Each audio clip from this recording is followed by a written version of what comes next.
people, I believe you're doing great, and I welcome and appreciate your presence in Crux Study Lab. References and notables statement की playlist में आज हमारा second lecture है। आज की sitting में जिस बुक को हम देखेंगे उसका टाइटल है the age of deception, authored by Mohamed ElBaradei. Mohamed ElBaradei के अगर बारे में आप लोगों को बताऊं तो ये फॉर्मर डायरेक्टर हैं इंटरनेशनल एटॉमिक एनर्जी एजेंसी के। अलबरादी अपनी इस बुक में सर्टेन एरियाज को टच करते हैं जिनमें हमारे पास importance of investment on human development है, टेक्नोलॉजिकल सोफिस्टिकेशन है, poverty eradication है as a means towards social stability and economic sustainability। अब इस बुक में से जिन पॉइंट्स को हमने एज ए रेफरेंस यूज करना है पेपर में in order to substantiate our arguments on certain areas like poverty eradication, technological sophistication, human development,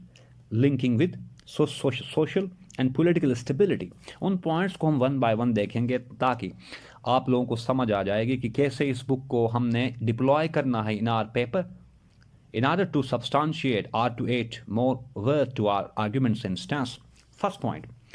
वो कहते हैं कि करंट जो सेंचुरी है 21st century is all about having better human development index, क्योंकि ये ह्यूमन एजेंसी ही है जो कि एक country in times of war और इन टाइम्स ऑफ क्राइसिस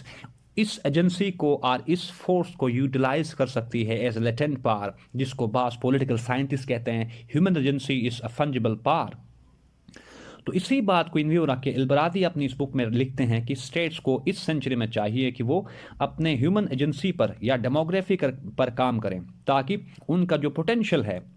उस पोटेंशियल को प्रॉपरली चैनलाइज कर सकें और उस पोटेंशियल को मोबिलाइज करें फॉर सस्टेनेबल इकोनॉमिक गोल्स। ठीक इसी बात को अगर पाकिस्तान के साथ लिंक करें तो आप लोग डेली बेसिस पे हम पढ़ते हैं कि Pakistan is a youthful nation,